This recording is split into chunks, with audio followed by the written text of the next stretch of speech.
thought you said earlier that all wars were about, oil and corporations. They are, but they're all religious-based, too. So they're all about religion and oil and corporations. Could be, and sure. Occasionally getting rid of the Nazis.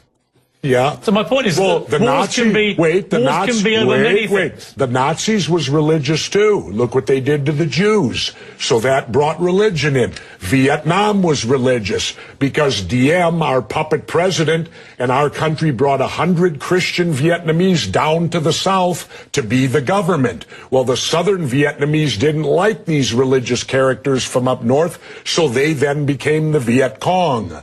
So all wars, pretty much in my lifetime, have had some religious basis, but certainly big business gets in there because wars are very profitable to certain big businesses. And, of course, big business needs to be in the Middle East so that we can get the oil out of the Middle East, so we can get the lithium out of Afghanistan. You know, they discovered a vein of lithium there they say is worth $1 trillion. Well, what is lithium used for? Every cell phone, computer, and soon to be electric cars. Let's talk about why we're really there. We're not there. How does any of these wars affect our freedom in any way? The United States is not in any threat. They're not going to do a Normandy invasion on us, Al-Qaeda in Virginia. Yeah, but hang on, you're being slightly naive, aren't you? Because I'm not being naive, sir. I think you are being naive. No. Because I think that it's clear one of the main reasons that America went into Afghanistan was to try and get Al-Qaeda dismantled, the organization which committed the 9/11 atrocity. Really? Well, you don't think so? Well, how come Al-Qaeda put the heroin business out?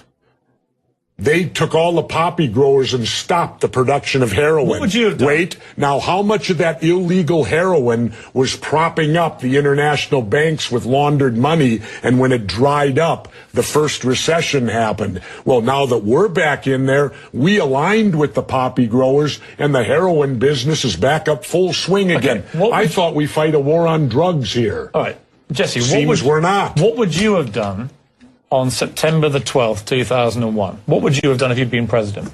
What would I have done? Yeah. I would have done a legitimate investigation to find out what exactly happened on 9/11. How did they know who did this so quickly like they did Lee Harvey Oswald?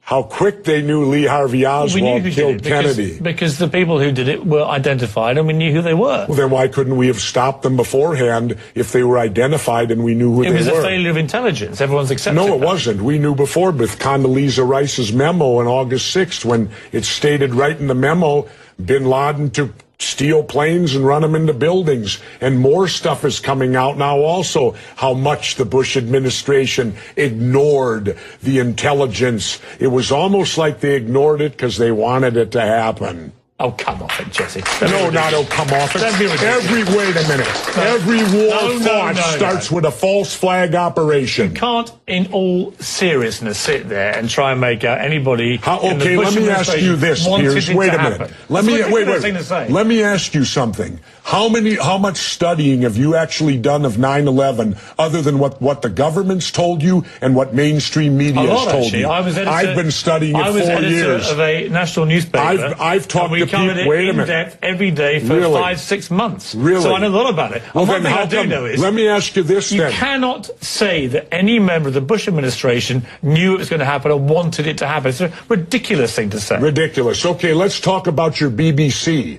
I have a tape of a BBC reporter broadcasting directly back to England talking about a third building has collapsed. World Trade Center Building 7 talks for 7 minutes.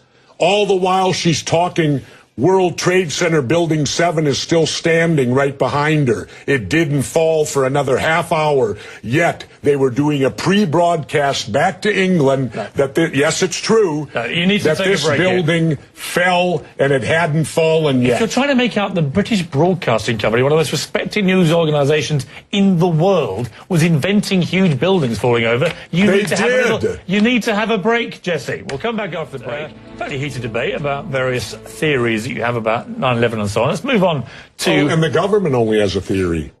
Right, well, the government has No, factual... this is a theory. Their theory is 19 Islamic radicals armed with box cutters defeated our multi-billion-dollar air defense system, all while conspiring with a bearded guy in a cave in Afghanistan. That is exactly what happened. That's their theory. No, that's not a theory, it's a fact. That's their theory. No, Jesse, that's a fact. I think you make some very sensible points, and you make some crackpot points.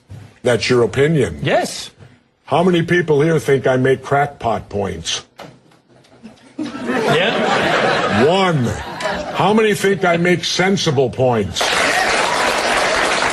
You're in a minority, my good friend. You're the minority.